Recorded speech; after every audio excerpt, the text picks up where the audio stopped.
In February 2025, Elon Musk stood on stage at CPAC, the Conservative Political Action Conference, holding a chainsaw. He called it his chainsaw for bureaucracy. The crowd roared. Trump smiled. The Department of Government Efficiency, DOGE, was going to revolutionize government spending.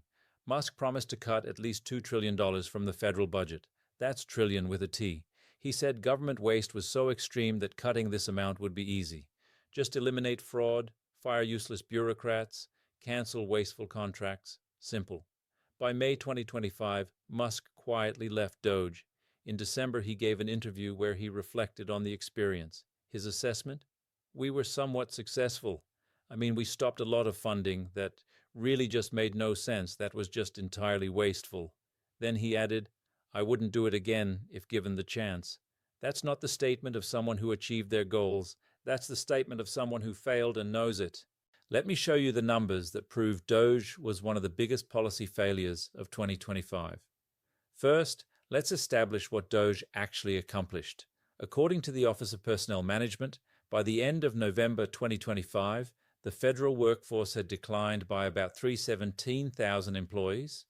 That's a 9% reduction from the 3.015 million federal workers in January to 2.744 million in November. This is significant. It's the largest peacetime workforce reduction on record, according to the Cato Institute. Entire agencies were gutted. The U.S. Agency for International Development was effectively eliminated and folded into the State Department. The Corporation for Public Broadcasting was defunded. Major portions of the Education Department were shut down. Over 150,000 workers accepted a deferred resignation offer that Musk had initiated earlier in the year. They were essentially paid to leave government service. Thousands more were laid off directly during the October government shutdown, the longest in U.S. history. So DOGE did fire a lot of people. Mission accomplished on workforce reduction, right? Here's the problem. Government spending didn't decrease, it increased. According to the Brookings Institution's Hamilton Project, which tracks government spending in real time, federal outlays rose from $7,135 trillion in 2024 to $7,558 trillion by December 19, 2025. That's a 6% increase. Let me repeat that. DOGE fired 317,000 federal workers. Nearly 10% of the workforce and government spending went up, not down. The Cato Institute's analysis was blunt. DOGE had no noticeable effect on the trajectory of spending. How is this possible? How do you fire hundreds of thousands of workers and still spend more money?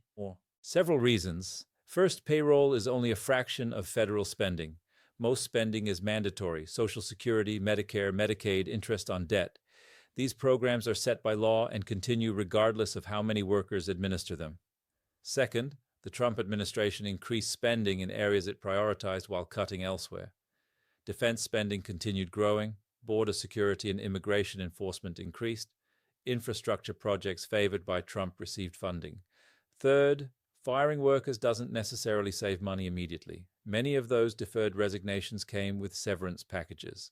Legal challenges to mass layoffs cost money. Agencies had to pay to rebuild systems after cuts proved too deep. Fourth, and most damaging, DOGE's goal was supposedly to cut waste. But the national debt, the clearest measure of whether government is living within its means, exploded. From October 1, 2024 to September 30, 2025, the national debt grew by more than $2.2 trillion, reaching over $38 trillion. The White House's own projections estimate the debt will grow by at least $3 trillion more over the next decade due to Trump's One Big Beautiful Bill Act, tax cuts, and new spending on Trump's priorities. So let's tally DOGE's actual results. Goal: save $2 trillion annually. Reality: saved $0. Spending increased $423 billion. Goal: reduce national debt. Reality: debt increased $2.2 trillion in 1 year. Goal: make government efficient. Reality: fired 317,000 workers. Services degraded. Spending rose anyway. This is an epic failure by any measure. Now let me explain why this happened, because understanding the failure is important. Musk is a brilliant engineer and entrepreneur. He's built revolutionary companies. But government doesn't work like a company. You can't just fire people and expect results to improve. Government agencies exist because Congress created them to fulfill specific legal mandates. The Department of Education distributes billions in student aid because federal law requires it. Firing Education Department employees doesn't eliminate those legal obligations. The money still flows, just with fewer people to oversee it. Social Security has to send checks to retirees. Medicare has to pay hospitals. These aren't discretionary expenses that can be cut by executive order. They're entitlements created by law that only Congress can change. And Congress didn't cooperate with DOGE. Despite Republican control, Congress refused to actually cut the programs that drive spending. Why? Because those programs are popular. Social Security, Medicare, defense spending. Voters want these things. So DOGE could fire administrators, but it couldn't touch the spending those administrators oversee. Musk also fundamentally misunderstood government accounting. He saw waste everywhere.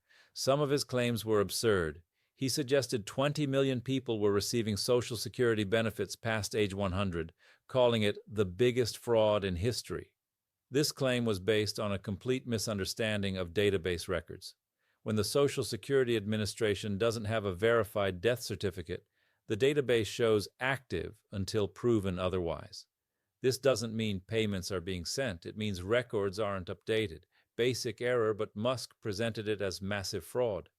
Similarly, claims about $2.7 trillion in improper Medicaid and Medicare payments to people overseas were debunked. Judges rebuked the Trump administration for alleging fraud without evidence. These weren't serious policy analyses. They were social media posts treated as fact. Meanwhile, DOGE's internal operations were chaotic. While Musk promised transparency, the identity of most DOGE personnel was never disclosed. Investigative journalists tracked down over 100 DOGE members. At least 23 of them had conflicts of interest, making cuts at agencies that regulated industries where they previously worked. DOGE workers, according to Musk himself, were putting in 120-hour weeks. That's unsustainable. It's also wasteful. Burned-out workers make mistakes. By May, Musk had had enough. He left. His inner circle followed.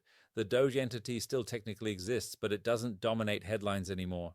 Its remaining personnel have been absorbed into regular agency positions. Musk's departure wasn't announced with fanfare, no press conference explaining lessons learned. Just a quiet exit and later admission that he wouldn't do it again. But the damage remains. 317,000 people lost their jobs. Many were career civil servants, experts in complex policy areas. Their institutional knowledge is gone. Agencies are struggling to function. Some cuts may have been justified. Some eliminated genuine waste. But wholesale gutting without understanding what agencies actually do created chaos without savings. The national debt continues growing. From the start of fiscal 2026, October 2025, the federal government spent nearly $500 billion more than it brought in through November alone. Trump's One Big Beautiful Bill Act includes tax cuts that reduce revenue and new spending on priorities like child savings accounts. The deficit is projected to worsen, not improve. DOGE was supposed to fix this. Instead, it made it worse by creating uncertainty, degrading services, and delivering zero budget savings while adding $2.2 trillion to debt. Now, defenders of DOGE will say some agencies deserve cuts. USAID spent over $30 billion in 2024. Now it's essentially gone, folded into State Department. That's billions saved. The Department of Education is on pace to spend $40 billion less in 2025. The FCC is spending about one-third what it did in 2024. These are real reductions, but they're dwarfed by increased spending elsewhere and mandatory program costs that continue growing. The net effect? Spending up, debt up, workforce down, services degraded. Vice President J.D. Vance said something revealing. He observed that DOGE matters less for saving money than for making the bureaucracy responsive to the elected president. In other words, the goal wasn't really efficiency, it was control. Firing career civil servants and replacing them with political loyalists. Centralizing power in the executive branch. That's a different objective than saving taxpayer money, and it's arguably more dangerous because it undermines institutional checks and balances. Russ Vought, Trump's OMB director, continues pushing workforce reductions. He's called for the federal government to have a smaller footprint for years. During the October shutdown, he tried to enact mass reductions in force at multiple agencies. Courts blocked most of these efforts, but Vought keeps trying. The philosophy remains, smaller government is better government regardless of consequences. The problem with this philosophy is that it's ideological, not empirical. If cutting government actually reduced spending and improved services, the data would show it. But the data shows the opposite. Spending increased, debt increased, services degraded, and the architect of the plan quit saying he wouldn't do it again. What should have happened? If Trump genuinely wanted to reduce spending, he needed to work with Congress to reform entitlements. Social Security, Medicare, Medicaid, these are 60% plus of federal spending. You can't meaningfully reduce the budget without addressing them. But reforming entitlements is political suicide. Voters love these programs. Any politician who proposes cuts gets destroyed in the next election. So instead, Trump appointed Musk to create the illusion of action. Fire visible government workers, generate headlines, claim you're cutting waste, but don't touch the actual spending drivers. It's performative politics, not serious policy. And 317,000 workers paid the price for this performance. They lost jobs, careers, stability. For what? So the administration could claim it's fighting bureaucracy while spending and debt continue rising? This is the reality that Musk eventually faced. You can't revolutionize government by treating it like a startup. You can't eliminate waste without congressional action. You can't reduce debt while cutting taxes and increasing spending. So he left, and the debt keeps growing. My personal view, DOGE was doomed from the start. Not because efficiency isn't possible, but because the approach was fundamentally flawed. Real government efficiency requires hard choices. Reforming entitlements, raising taxes, or cutting defense, closing loopholes that benefit powerful interests. These choices are politically difficult. They require compromise, negotiation, trade-offs. They're the opposite of wielding a chainsaw on stage at CPAC. Musk learned this. That's why he wouldn't do it again. But the lesson won't be learned by those who promoted DOGE. They'll blame career bureaucrats, the deep state, Democrats, courts, anyone except their own flawed strategy. And future administrations will repeat similar mistakes because the incentives favor performative action over real reform. I'm not a policy expert. This is my personal analysis.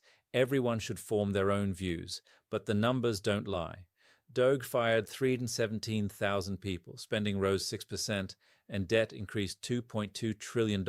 By any objective measure, that's failure.